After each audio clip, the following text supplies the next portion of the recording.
Good morning from Panhandle Outdoors with Winston Chester. Panhandle Outdoors, your source for fishing, hunting, and information for folks who enjoy the great outdoors. Now sit back, relax. It's Panhandle Outdoors. Good morning, folks. Welcome to Panhandle Outdoors. I'm Winston Chester. Glad you're here this Monday morning. Got a great show lined up. We've got a great week lined up here. One of the first weeks of the summer. A lot of folks are getting ready to do all kind of outdoor activities. But first, let's get our weather done It's sponsored by Haney Technical Center at the corner of Baldwin Highway 7 and 7. It's not going to be quite as hot. It's going to get about 88 today, and low is 73, and water temperature remains around 82 degrees. Now, every Monday, we like to look at our Monday moon forecast. We've been in pretty good shape. Today is Monday, June the 8th. We're getting right at a half moon tomorrow night, and it's waning on out. Got a new moon starting about next Thursday, about the 16th of this month, and going to be in good shape. Now, our tide chart brought to us by Kent Forest Lawn Funeral Home and Cemetery. Their motto is when carrying counts. They're located right here on 23rd Street. I keep saying here on 23rd Street because this is where Fox 28 Studios are, so they're right down the road from us. Looking at day's tides, it's going to be strong, but it's not going to be near as strong as last week's tide. We had some great tides last week, but really good tides today. Got a low tide at 123. And the high tide is at 1:23 p.m. It's flipped on us, so the low tide is going to be right after midnight, about 11:45, around midnight. So that's going to be the tide. So it's going to be coming in and going out this afternoon, and the rest of the week. Now, this weekend, we're looking at maybe a little bit of some neap tides, not a lot of tidal flow. It's going to be about a 0.5 foot tidal flow this weekend. Marine forecast today will be coming out of south about 10 to 15. Okay, so it's going to be pretty strong there. So let's take our break, and we'll be right back with our special guest.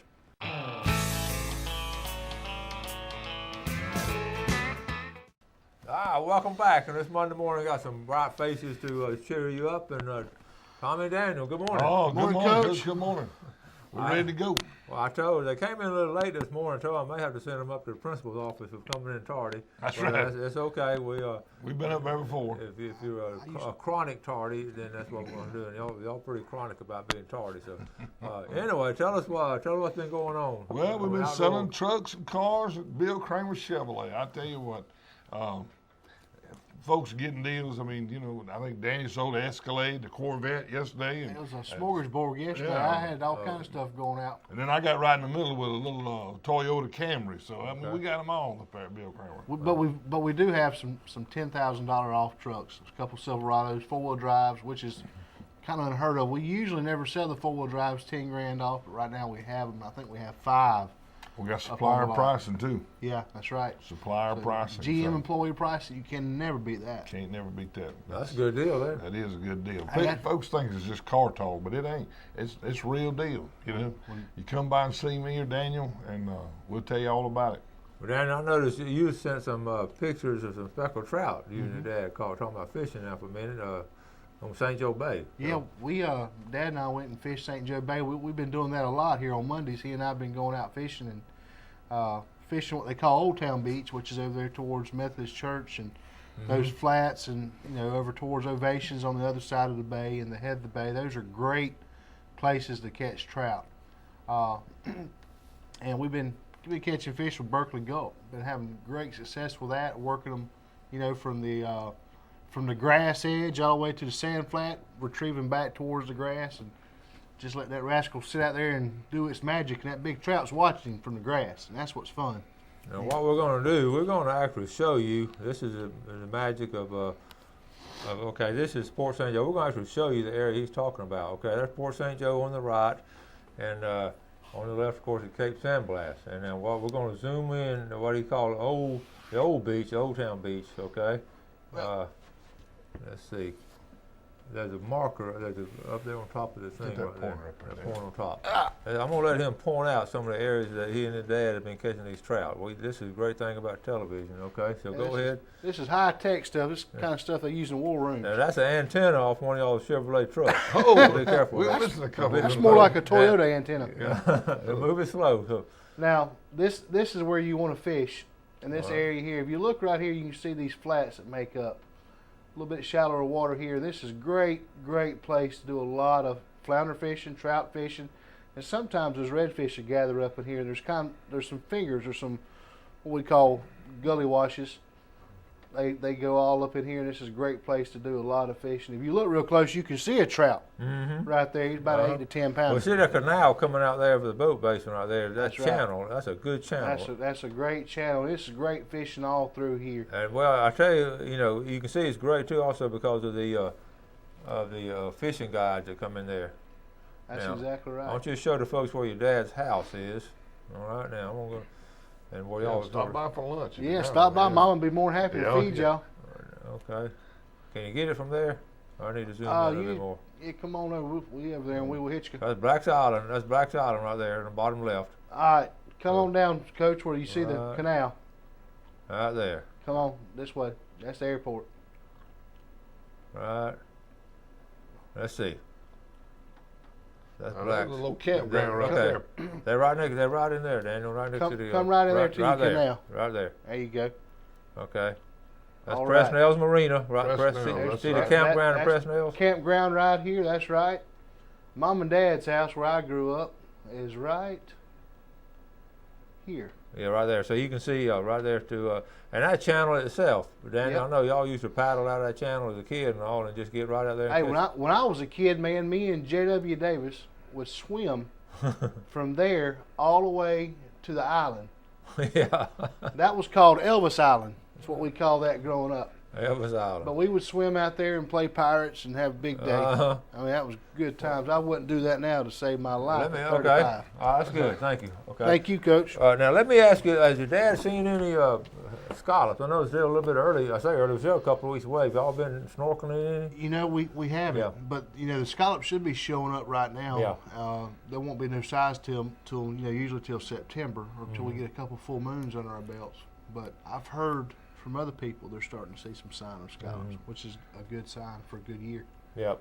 So he's just telling him he's going to be our eye down there now, watching that area out and let us know what size of the scallops are. Absolutely. Okay. Absolutely. Let's take a quick break and we'll be right back.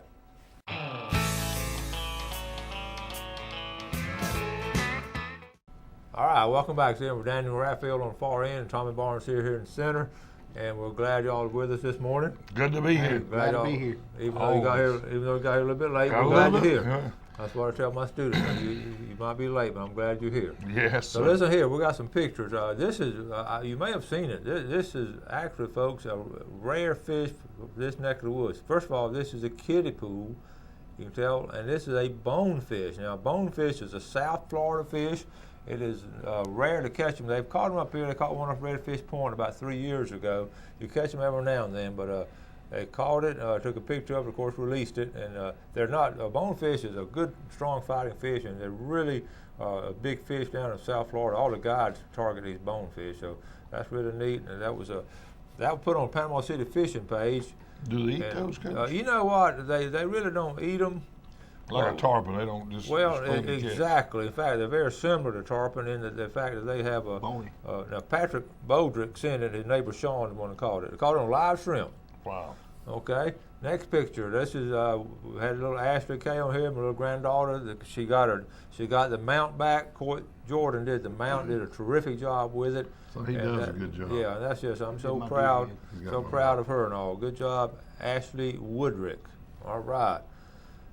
My good retired friend, retired art teacher for Moses, Steve Belcher. You see what he's doing with his retirement. Yeah. Nice red grouper, Steve Belcher. That's a pretty grouper right there. Ooh. Yeah, Steve worked with us a long time, and I know he's enjoying retirement. Good job, Steve. I'm glad you're going fishing, buddy. Now, this looks familiar, Tommy. What do you think? Yeah, I think it's a shallow water, deep water brim. That's a bass, but you see what he caught him on. You see what he was targeting. He was brim fishing. That's just not a regular bass. That's a weewall bass. Oh, that's a weewall bass. Cornell Brock caught it. Look at it. What I want you to look at it. I don't know if you can see the color of that fly. Can you see the color of that fly?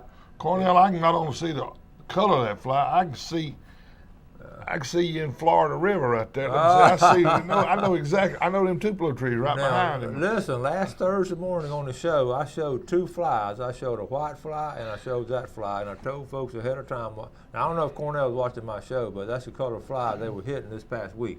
Yep. It changes from week to week. Now, that's a yellow. It's got a yellow on it. A bit of yellow. Now, I'll tell you what you can do. Now, you take a yellow and black Sally. And go down there and put a pork frog on there, a white pork frog, and throw it up into them willow trees and everything, and bring it over them logs, and you'll get them back. If they're down there like that, let me tell you something, you'll get it. You know, it's fun to catch on a fly rod right It there. sure is. All right, nice one.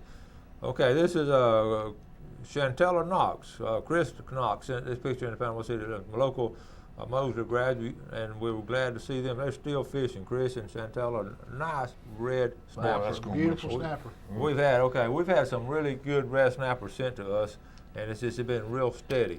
So, but anyway, now your boss, Jack Simmons, he was telling me the other day on the phone that he's been having some good luck. So tell us a Jack Simmons story, what he's been catching.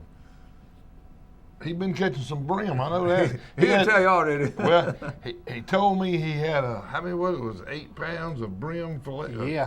cleaned out and everything. That's right. Took them over to Gandy's and they cleaned them for him and everything. And he went over to the captain's table and they fried them up for him and gave him some trimmings, and he fed a bunch of folks with some grouper and everything. Had a good time. Yeah, he was telling about that. He don't mind telling us the stories, but we didn't get the invite. Jack, what's wrong with that? Well, he goes on a different day. I think he leaves all the work and he goes. Well, that's what the boss can do. That's right. He's off today. He's gone today. Now he's probably fishing or working on his house. Yeah. Okay, so Daniel, get back to St. Joe Bay. Have y'all seen anybody out there floundering? Has your dad seen anybody been out flounder gigging lately? You know, I've talked to a few people that have been floundering. Ryan Yeager's son, RJ, Ryan Jr., he's been doing some gigging, and they've been having pretty good luck over there in St. Joe. And I've caught a few flounder this year fishing for trout, working the jig off the bottom.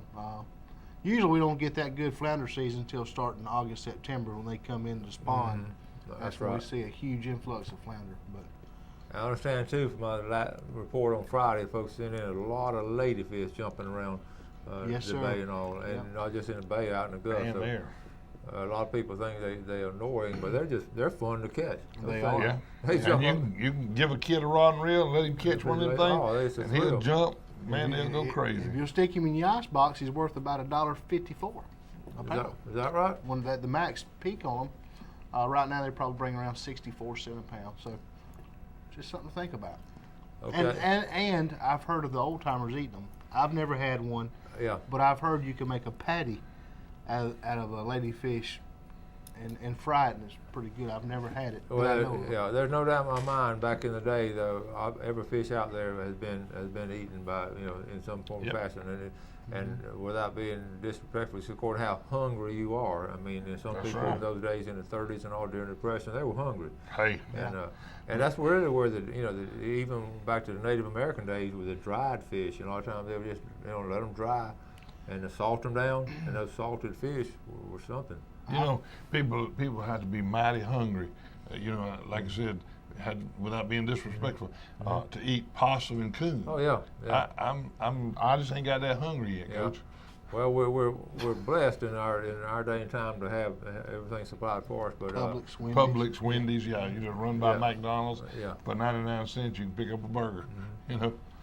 well, I've never tried coon. I probably would like it. well, it's people. I've talked to people who eat it, and they say it's really good. It's Yeah. good, clean meat. They're clean because they're always washing it. They wash their foods. Yeah, I know it.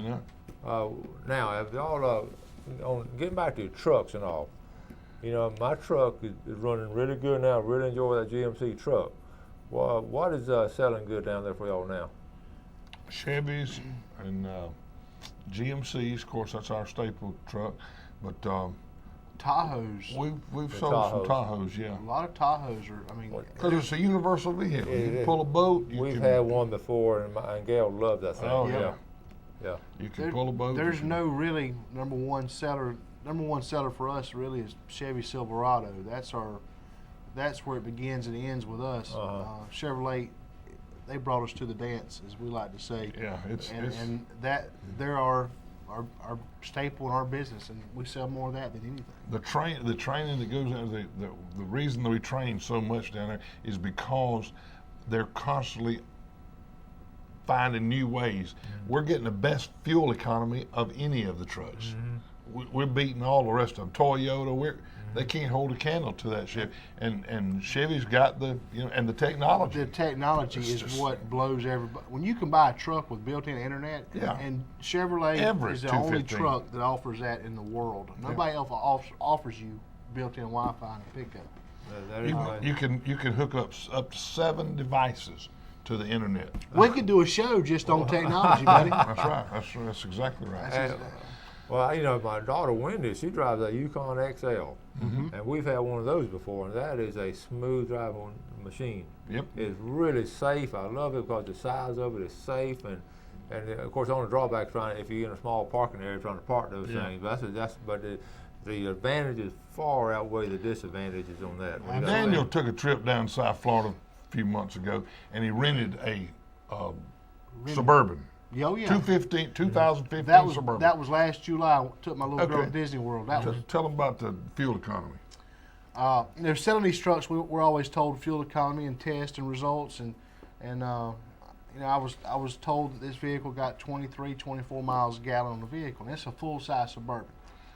So driving to Orlando, I set the cruise control on 85 miles an hour, and I was averaging 23.74 miles per gallon. Allegedly, he was 85. Now that just he's probably doing the speed limit, officer. All right, we're going to take a quick break. We'll be back for our final segment.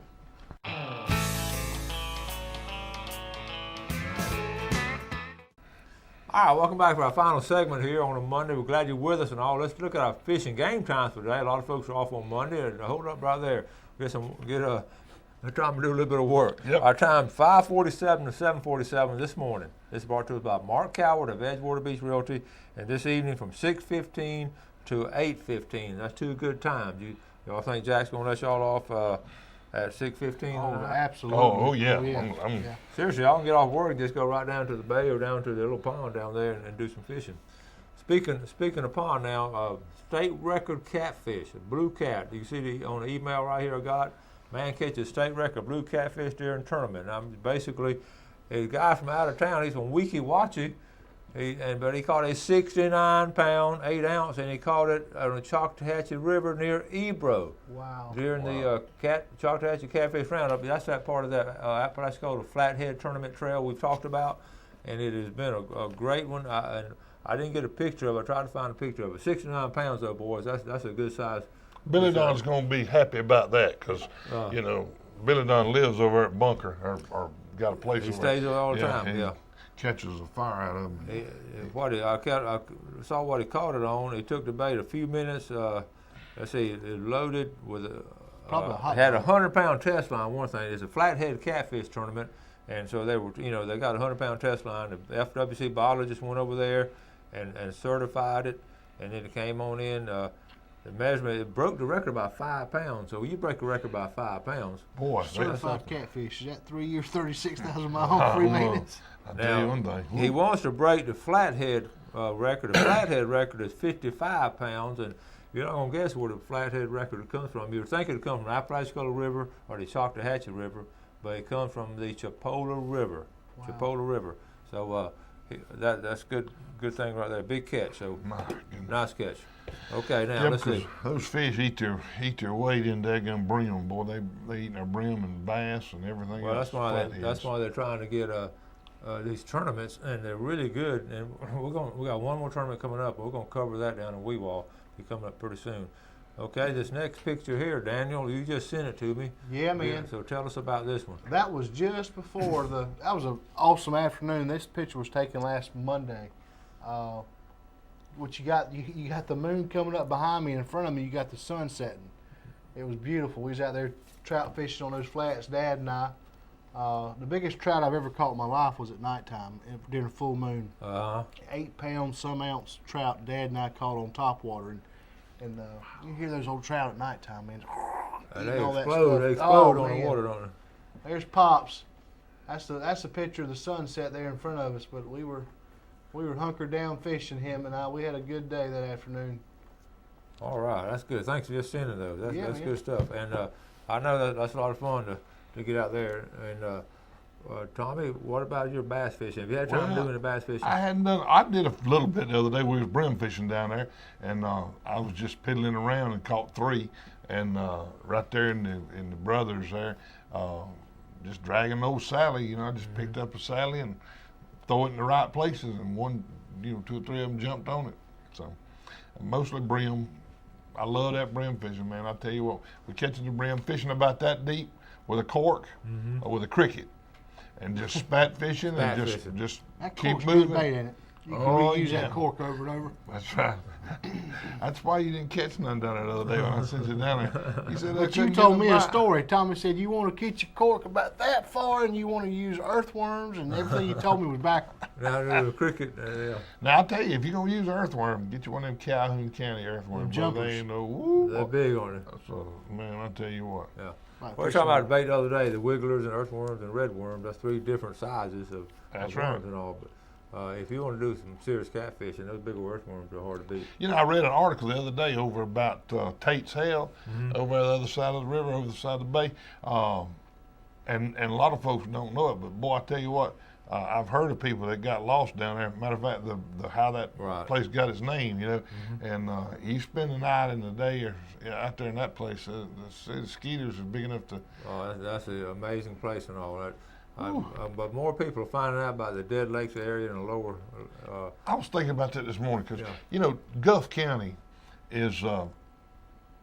I don't know what the tourist development's doing. I mean, we don't stay up with that much, but they've got some of the best resources, best resources of anybody along the Gulf Coast. You've got freshwater, saltwater. You got water ski. You can do it all, and you've got great landings. You've got starting up there at Bluntstown. You got a big landing all the way down to Cypress. You got folks will find out about it because I saw a picture the other day of a stand-up paddleboard on Dead Lakes. So, so that's. Now I'd be careful with that, because right now I think the bull gator season. Well, you know. All right, fellas, we gotta get out. Quick meal. Y'all gotta go to work. I gotta go to work, so we gotta get out of here. All right, thanks for coming. All right, brother. Thank y'all for watching Panhandle Outdoors. Now you be sure and do something really good for your fellow man today. Have a great day and God bless. Thanks for joining us for Panhandle Outdoors with Winston Chester. Panhandle Outdoors features hunting, fishing, and other activities and information to help you enjoy the great outdoors. Join us next time for Panhandle Outdoors.